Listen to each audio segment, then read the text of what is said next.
Alors on peut faire un certain nombre de parallèles entre les Gilets jaunes et le mouvement Bloquons-Tout. Ce sont deux mobilisations qui se sont construites au départ sur les réseaux sociaux, qui se revendiquent comme étant des mobilisations citoyennes, indépendantes des partis politiques, qui revendiquent des modes d'organisation horizontaux.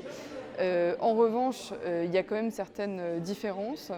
Les Gilets jaunes ont réussi à mobiliser beaucoup de personnes qui étaient très distantes de l'action collective, qui n'avaient jamais manifesté avant le 17 novembre 2018, alors que le mouvement Bloquons-Tout a l'air de plutôt agréger des personnes qui ont déjà une expérience contestataire, qui sont peut-être davantage politisées à gauche, et un certain nombre de militants syndicaux et de militants politiques.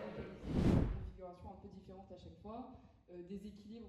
Donc dans les semaines qui ont précédé le 17 novembre 2018, la première journée de mobilisation des Gilets jaunes, les partis de gauche dans l'ensemble ont plutôt témoigné de la défiance à l'égard de ce mouvement qui émergeait sur les réseaux sociaux. Défiance quant au fait qu'il y aurait des composantes d'extrême droite, sur les revendications antifiscales, anti-écologistes.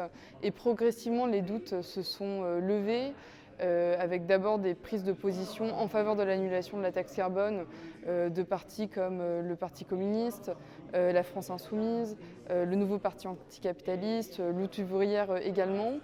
Finalement, les écologistes et les socialistes ont aussi adopté cette position et cette demande d'annulation de la taxe, mais un peu en décalé. L'engagement des Gilets jaunes n'a pas suscité chez les participants pour la plupart l'envie de s'engager dans des partis politiques. Quelques figures du mouvement se sont engagées dans des partis politiques de gauche, on en trouve aussi dans des partis politiques de droite, mais ça reste quand même un phénomène assez limité, même si on a retrouvé aux élections municipales qui ont suivi une dizaine de listes aux municipales portées par des groupes de Gilets jaunes. Et on a retrouvé aussi dans les élections qui ont suivi, notamment les élections locales, des listes dans lesquelles se présentaient soit des militants politiques qui avaient participé aux Gilets jaunes, soit des Gilets jaunes primo-engagés en 2018 qui avaient rejoint des listes aux élections. Et généralement, c'était plutôt des listes d'union des gauches. Il y a eu des tentatives de militants pour faire converger les colères, notamment au début du mouvement des Gilets jaunes. Une des dates les plus symboliques, c'est le 1er décembre 2018, lorsque le comité Adama, l'intergare des cheminots et des collectifs antifascistes ont appelé à rejoindre les manifestations de Gilets jaunes pour ne pas laisser le terrain à l'extrême droite dans cette mobilisation.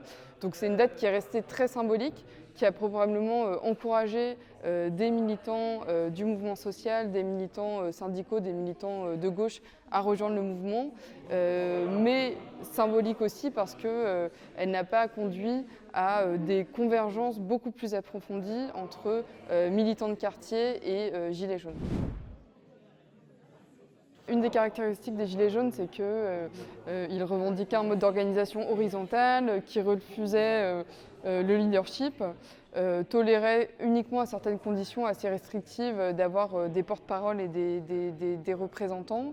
Donc c'est une caractéristique des Gilets jaunes, mais c'est aussi une caractéristique d'un ensemble de mouvements contemporains qui ont émergé en gros après la crise des subprimes, comme les indignés grecs ou espagnols, Occupy Wall Street, qui revendiquent aussi des modes d'organisation horizontaux.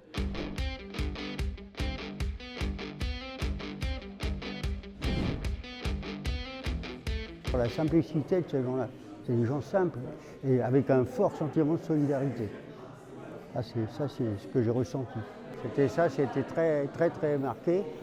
Il y avait une camionnette qui arrivait tous les soirs au quartier général et qui amenait de la viande pour tous les gars qui avaient du mal à joindre les deux bouts.